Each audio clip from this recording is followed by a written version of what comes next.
Hello friends, if you are from Bengal and you are a Bengali, you must be knowing what is Ranna Pujo. And Gota Siddha, as we can see, is the main item of Ranna Pujo. So, before Saraswati Puja, we need to make this and we have to eat this during Saraswati Puja day. So, let's learn it from Shomadhi's kitchen. Hello বন্ধুরা, আজ সরস্বতী পুজো। আমাদের গোটা সেদ্ধ করতে হয় রাত্রিরে। এখানে 4 রকমের ডাল নিয়েছি, মাসকলাই দিয়ে গোটা সেদ্ধ করতে হয়। তা গোটা সেদ্ধ প্রথমে আমি ডালটা ভিজিয়ে রাখছি।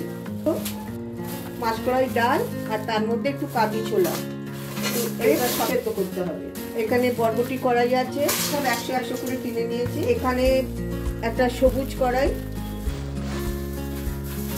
এখানে আর একটা সবুজ মুখ কড়াই, এই 4টে কড়াই নিয়ে আমার এটাকে ধুয়ে রেখে দিতে হবে। এটা ধুয়ে ভিজিয়ে রাখলাম। এখানে লাগবে গোটা সেদ্ধর জন্য গোটা বেগুন।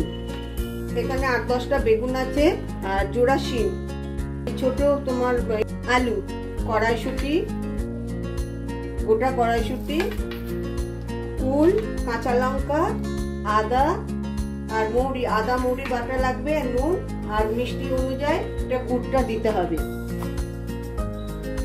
আখের গুড় আর সর্ষের তেল। আর শীষ পালুন লাগবে। এখানে দেখুন শীষ পালুন এরকম ডাটি দেওয়া, মানে শীষ পালুন এরকমই পাওয়া যায় বাজারে। এরকম শীষ বেরিয়ে যাবে, ধুয়ে ছোট ছোট কেটে তারপরে 4 রকমের ডালটা ভেজানো হয়েছে। এবার গোটা সেদ্ধ ডালটার মধ্যে ঢেলে দিলাম। এবার আলুগুলো দিয়ে দিচ্ছি, কড়াইশুঁটিটা আছে, কড়াইশুঁটিগুলো দিয়ে দিচ্ছি।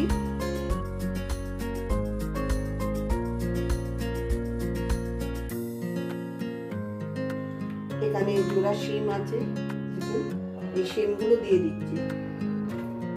এবার গোটা বেগুন,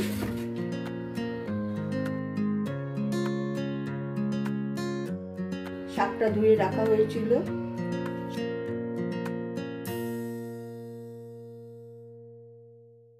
এদিকে আদা বাটা আছে, আদা বাটা দিলাম, বাটা, আদা বাটা, মৌরি বাটা। এবার আন্দাজ মতো নুন দিতে হবে। আখের গুড় দিয়ে, চিনি হবে না, আখের গুড় দিতে হবে। আর একটু নুন দিয়ে দিই। এই 2 কাঁচা লঙ্কা ভেঙে দিচ্ছি। এবার গোটা কটা দিয়ে দিচ্ছি। এবার গ্যাসটা জ্বালাবো।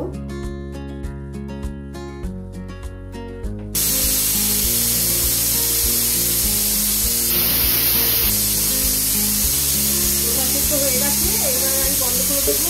হলুদ শাড়ি দিয়ে সাজানো হয়েছে। এখানে গোটা সেদ্ধ সমস্ত জিনিস রাখা হয়েছে, কালকে পুজো হবে। তো বন্ধুরা, কেমন লাগলো আমাদের গোটা সেদ্ধ বানানোর রেসিপি? আজকের জন্য এখানেই আমি শেষ করছি। প্লিজ আমাদেরকে কমেন্ট সেকশনে বলে জানাবেন। আর thank you and tata, bye bye for today. আবার আপনাদের কাছে নতুন কোনো রেসিপি নিয়ে আসবো।